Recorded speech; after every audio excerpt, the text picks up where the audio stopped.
Dr. David Jockers, and today we're talking about 7 ways to beat a chronic cough.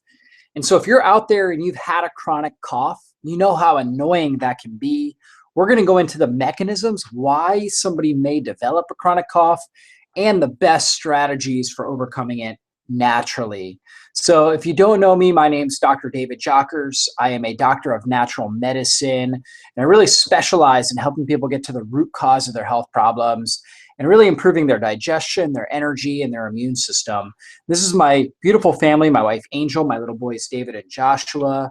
And so as we jump into what a chronic cough is and really how we develop it, there's 3 major underlying issues involved. One is basically some sort of issue with our upper respiratory system, whether it is, and really digestive system goes into that too, because acid reflux or heartburn is probably the #1 cause, okay, of a chronic cough.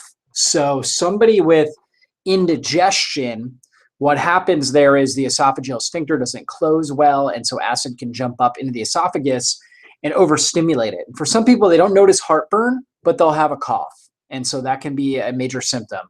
Also, people with sleep apnea, this can be an issue, or people that have respiratory issues. Okay, so that's #1. #2 is weakened immunity. So just a weak immune system where the body has to constantly produce mucus to try to defend itself from pathogens that are coming in. And #3, which most people are not aware of, is a B12 deficiency and how that plays a role in a chronic cough. In fact, when people have chronic coughs, yet don't have infections, it's one of the first things I look at is B12 levels. Okay, and so why is that? You know, B12 plays a key role in the way that our nervous system works. And so there was a study that was done where they took 40 chronic people who had chronic unexplained coughs. So they ruled out acid reflux, they ruled out basically infections and different things like that. And what they found was that 25 of the 40 had B12 deficiencies. And that the theory is that B12, when you're deficient in B12, you have an increase in nerve growth factor, particularly in your larynx and pharynx, in your throat region. And when that happens, that increases neurogenic inflammation in those regions, which basically makes your body, your cough tolerance or your sensation tolerance in the pharynx and larynx lower. And so therefore you're much more likely to have a cough, right? To have a reaction there. So anyways, with that being said, B12 deficiencies play a huge role with the nervous system, can definitely contribute to chronic coughs. And on top of that, you know, it's very common, people with B12 deficiency where they're experiencing a lot of fatigue, mental problems, pain in their body, oftentimes hair problems or hormone problems, and blood disorders that we can see on lab work, such as the MCV, mean corpuscular volume of a red blood cell, not being mature and actually being overgrown. So blood cells, B12 plays a key role with helping those blood cells mature properly, which allows them to, in a sense, reduce their size. A mature blood cell is smaller than an immature blood cell. Okay, so foods to avoid from a cough perspective. We definitely want to avoid conventional dairy. That's one of the biggest triggers. So I would definitely stay off of that. Sugar will deplete our immune system and contribute to a chronic cough. Chocolate, if you have a chronic cough, chocolate is known to be a trigger. Fruit juices in general are known to be triggers, and then also processed foods. These things right here literally steal nutrients from our body. These are things that we definitely want to avoid. Conventional dairy will increase mucus production. And all of these things, again, they're anti-nutrients. So we definitely want to avoid these things. Now, if you get raw chocolate without sugar, okay, and you don't have a chocolate sensitivity, you should be fine. But one symptom that people with chocolate sensitivities have when they have chocolate, even the pure raw cacao stuff, is that they can have chronic coughs. So these are things to look out for, those sorts of food sensitivities. Here are the best natural remedies. Well, #1 would be drinking a lot of bone broth. And in general, eating light and hydrating well. Good hydration is going to help prevent H. pylori infection or something that may contribute to acid reflux. So it's very important for that, and also very good for the immune system. Also taking immune strengthening herbs, things like ginger, oregano, basil, thyme, rosemary, really, really good for the immune system, helps strengthen up our body. Herbal teas, echinacea tea, for example, or dandelion tea, or licorice root tea, things like that, really good for the immune system. We want immune strengthening herbal teas. Chiropractic care plays a big role because there's nerves that go right into our larynx and pharynx, so parts of our throat. We want to make sure that the curve in your neck is curving in the proper direction. You want to make sure that there's not subluxation or misalignment of the spinal vertebrae, putting pressure on the nerve going into your throat region, or that can contribute to a chronic cough. So chiropractic care can really help with that. Diffusing essential oils. Sometimes we're breathing in bad stuff like mold spores. Diffusing essential oils like lemon or citrus essential oils are great for this, for helping, and tea tree oil as well, for helping to reduce any sort of mold spores and different things like that that are in your house, and helping to freshen the air, and giving you basically helping provide powerful plant compounds that will open up your airways and help you breathe better. Peppermint is also another really good one. The mint family in general, really good for helping open up the airways. And then finally, immune support compounds. Okay, that would be things like vitamin C, zinc, really important for the immune system. So oregano, this is one of the best essential oils, as well as dried herbs, okay, or fresh herbs that you can be using to support your immune system, to reduce bad microbes, okay, that may be contributing to your chronic cough. So really, really good to use oregano essential oil, but you can also do oregano supplements, and I always put it on my food. I like a good Mediterranean herb mix that's great to put on meat and vegetables, and it's got things like oregano, basil, thyme, rosemary. These are herbs that are fantastic for our immune system, really good for our airways, really good for reducing chronic coughs. Okay, ginger tea. You know, and both oregano and ginger are exfoliants, so they're going to help to reduce mucus, the mucus load in our system. And they're also carminatives, which are really, really good for the digestive tract. So ginger tea is great for stomach acid production.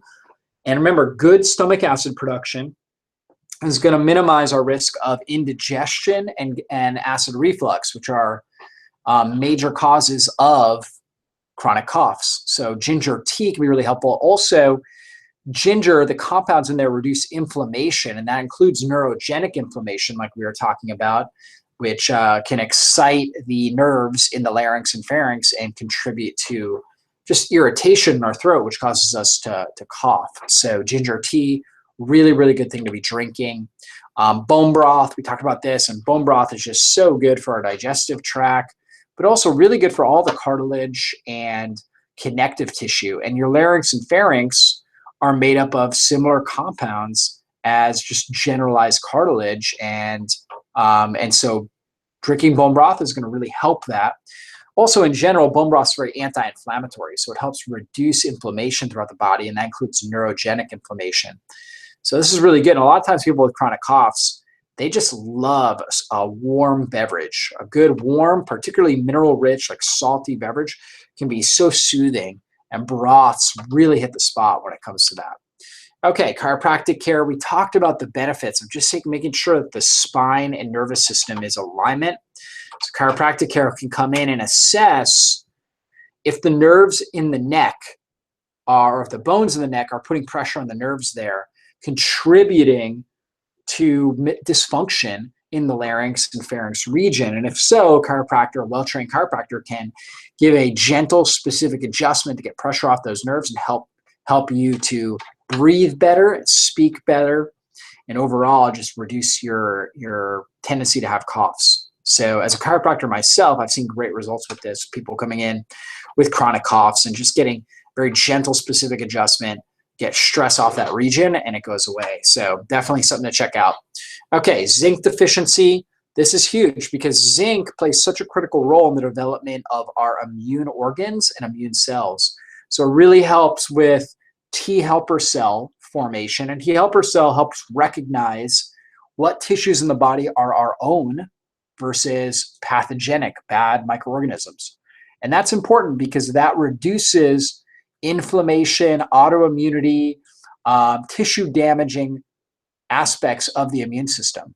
So zinc helps coordinate the immune system, very important nutrient. And many people are deficient in this, especially if you have acid reflux. It's a major warning sign that you may be deficient in zinc. So definitely something to address. And my favorite supplement for this is our Zinc Charge, which is zinc glycinate form. That's what you're looking for. Zinc glycinate or bisglycinate, where it's got 2 glycine molecules, or either 1 or 2 glycine amino acids. Glycine, see, amino acids are going to help carry the zinc into the bloodstream and make it more bioavailable. And glycine is a very calming amino acid that we need for good liver detoxification. So I think it's one of the best amino acid carriers is glycine. Definitely want to look out for that. So our Zinc Charge, typically a good place to start would be 1 cap daily, or maybe up to 1 cap twice a day, unless instructed upon by a healthcare practitioner to take larger doses, which oftentimes I do put people on larger doses because I see people that are just so deficient in zinc, particularly people with weak immune systems. Okay, and so let's take a look at how do we test B12. You can definitely get a serum test for B12. And basically, we're looking for a number really between, and normally, I guess I should say, what are the norms? Well, first off, on a medical blood test, it's going to be 400 or above. I like to see it 800 to 1200, so in that higher range. Now, an actual better measure is what's happening in the urine, okay? So a urine metabolite, so basically the body takes B12, runs it through the metabolism, and there's a byproduct if we don't have enough. Okay, so if we don't have enough B12, a byproduct is methylmalonic acid. Very high levels of methylmalonic acid, it's a sign that this person is B12 deficient. If we have enough B12, we should have low levels of methylmalonic acid. So this person right here, definitely B12 deficient. They're also B2 deficient because they have high levels of glutaric acid. They also are vitamin C. They have they have a lot of vitamin C here. This person's probably been supplementing with vitamin C. So they're high with that. Their B5 is near optimal levels. Their B6 is low, okay, out of the optimal range. We find all this on the organic acid test, which looks at a number of different factors, including B vitamins, antioxidants, neurotransmitters, gut bacteria and yeast. So it looks at all of those types of things and puts it all into, basically normative ranges, and you get to see where you're at. And so you can find more information about the organic acid test on my website, drjockers.com, under lab testing. You can see where that is. And if you order it from us, this is the Great Plains Organic Acid Test.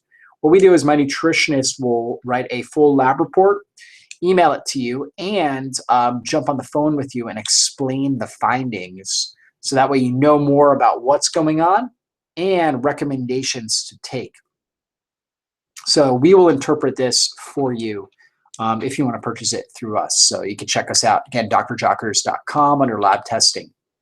Okay, vitamin C, so critical because vitamin C is huge for the white blood cells. Okay, and white blood cells, they're going to take in sugar, all right? And what we know, basically both insulin is the hormone that helps pump vitamin C and sugar into cells, including the white blood cell. And so we know is that when somebody has elevated blood sugar, it reduces what's called the phagocytic index, which is the ability of a white blood cell to eat and destroy another cell, or basically a bacterial cell, viral cell, something along those lines. And it reduces it by 75%. So that means that when your blood sugar is elevated, your white blood cells are only 25% as effective. That's going to set you up for chronic infections and really put you in a bad place. So vitamin C supplementation, along with a lower carbohydrate diet, is extremely important. So this is what we want to address. And so I recommend taking something like our Super C, which is vitamin C with bioflavonoids. So powerful for the immune system, the adrenals, really powerful for protecting the endothelial lining of the blood vessels. So it's really key for heart disease and just in general for keeping the immune system strong. So really, really great supplement to take. And then also you can get it from vitamin C rich foods like bell peppers, lemons, and limes as well. Okay, we talked about B12 and B12 deficiency along with chronic coughs. This is the form of B12 I recommend for supplementing. It's a methyl B12, which is basically a carbon and 3 hydrogens attached to the cobalamin backbone, the B12 compound. And so this right here is a sublingual form, and this is the best for absorption. You basically go put it right under your tongue, it dissolves, gets right into your bloodstream. It's the best way to increase your B12 quickly. A lot of people have issues with stomach acid, and you need stomach acid in order to produce something called intrinsic factor, which is a key protein that helps to absorb B12 and then bring it into the small intestine. And the last part of the small intestine, the ileum, is where B12 gets absorbed from our gastrointestinal system. But if you are not able to produce enough stomach acid, or if you have antibodies to intrinsic factor or the parietal cells in the stomach where we produce stomach acid, then we're not going to be able to absorb the B12 and use it. So this is why we want to do a sublingual form. That's going to be the best to bypass the digestive system. So hopefully this was very, very helpful for you guys. We talked about some of the major mechanisms involved with chronic coughs, some nutrient strategies and things to do. Hopefully that helped you guys. And if you want more help with your health, both myself and my functional nutritionist, Haley, we work with people both locally in the Atlanta area as well as long distance. We're happy to look at your labs and set you up on a coaching plan. So you can email nutrition@drjockers.com. That's nutrition@drjockers.com to touch base with Haley, and she can figure out the right plan for you. She's awesome. She'll take great care of you. So again, nutrition@drjockers.com if you want more in-depth help. Other than that, I hope you guys enjoyed today's training, and we'll be back for a future training. God bless everybody. Bye-bye.